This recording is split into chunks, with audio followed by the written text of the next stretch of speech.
Praise the lord.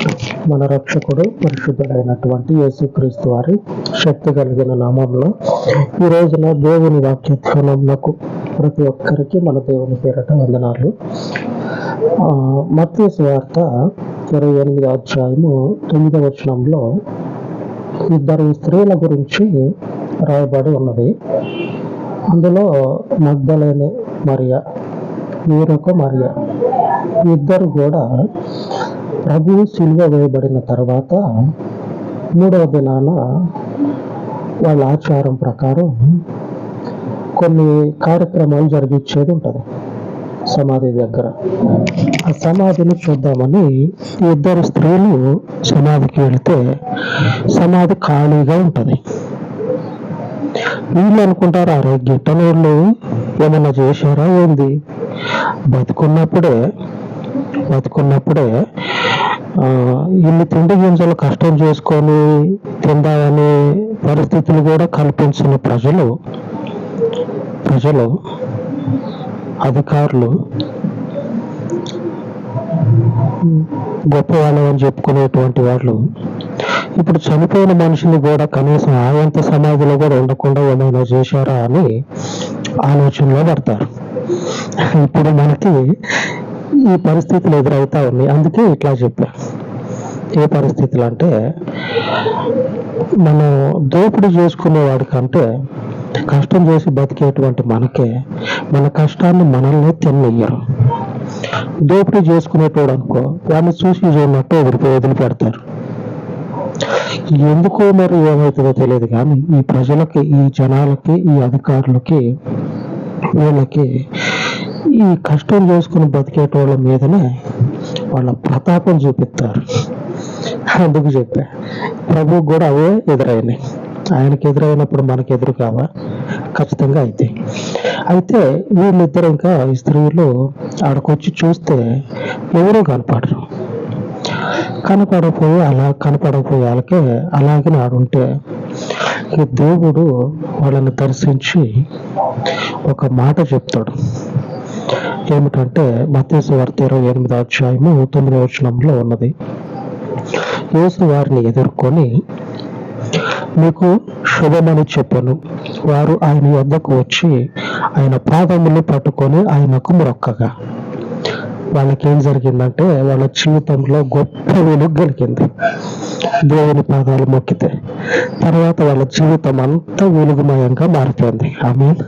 దేవునికి స్తోత్రం కలుగును కాక. వాళ్ళ జీవితము తర్వాత రోజుల్లో అనేక ప్రజల జీవితాలు మార్చబడటానికి వీళ్ళు మార్గముగా, దేవుని మార్గంగా అనేకులకి మధ్యవర్తులుగా ఉన్నారు. ఆమేన్. దేవునికి మొక్కితే మన జీవితాల్లో ఏం జరుగుతుందంటే వెలుగు, ఎన్నడూ లేనటువంటి వెలుగు మన జీవితాలను దర్శించి మనకేం చేస్తుందంటే దిశ నిర్దేశాన్ని కలుగజేస్తుంది. ఇప్పుడు మీ జీవితాల్లో మీరు చూస్తూ ఉన్నటువంటి వెలుగు కూడా ఇదే వెలుగు. ఈ వెలుగు మనల్ని అనేకులకి దీవెనకరముగా నిలబెడుతుంది. నిజమే కాదా? చూడండి, కావాలంటే ఒకసారి వెనకటి రోజుల్లో దోపిడీదారులు అబద్ధాన్ని బలమైనటువంటి ఆశ్రయంగా చేసుకొని బ్రతికినటువంటి వాళ్ళందరూ కూడా తర్వాత రోజుల్లో ఛేదరించబడ్డారు, చేత్కారాలు ఎదుర్కొన్నారు. కానీ క్రీస్తును అనుసరించేటువంటి వారు క్రీస్తులో కూడా ఉన్నారనుకోండి, కానీ లేఖనాల ప్రకారంగా నడిచేటువంటి వారు అనేకులకి దీవెనకరముగా ఉంటారు, అనేకులకి ఆశీర్వాదకరంగా, అనేక కుటుంబాలను దేవుని వైపు నడిపించేటువంటి వారుగా ఉంటారు. మన జీవితాల్లో ఈ వెలుగు మనల్ని ఏం చేస్తుందంటే అనేకులకి దీవెనకరంగా మార్చుతుంది.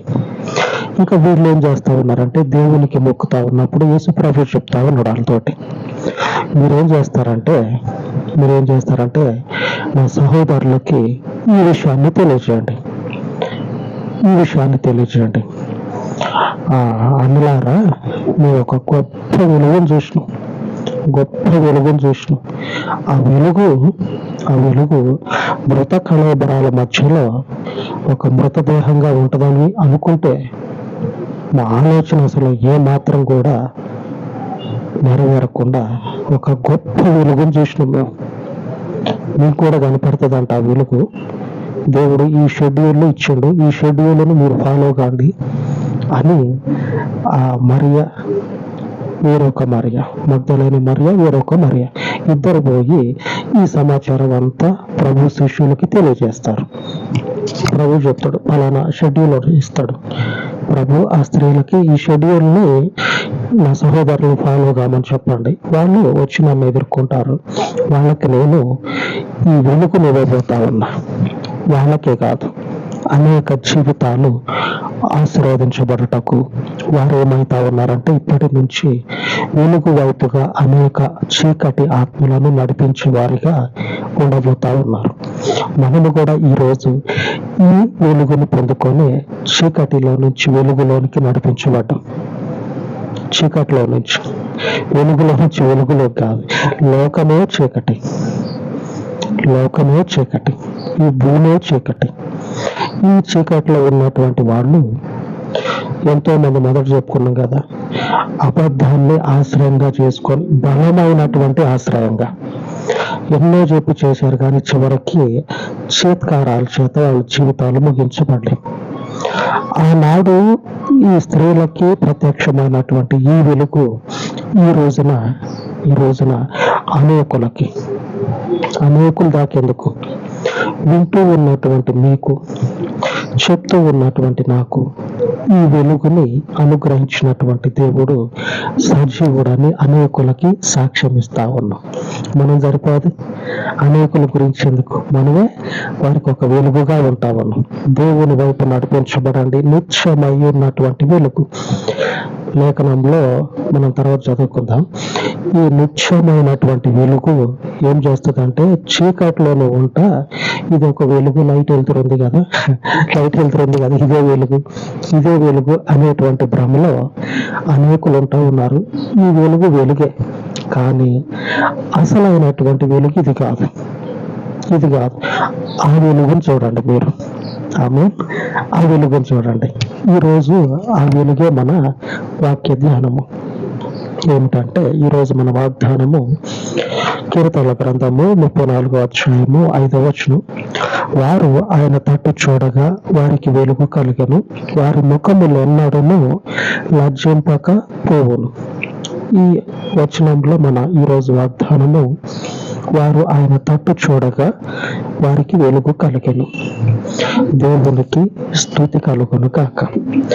ఆ ఇరువురు స్త్రీలు ఎప్పుడైతే ఆయన వైపు చూశారో ఆ తర్వాత నుంచి వాళ్ళ జీవితాలు మారిపోయినాయి.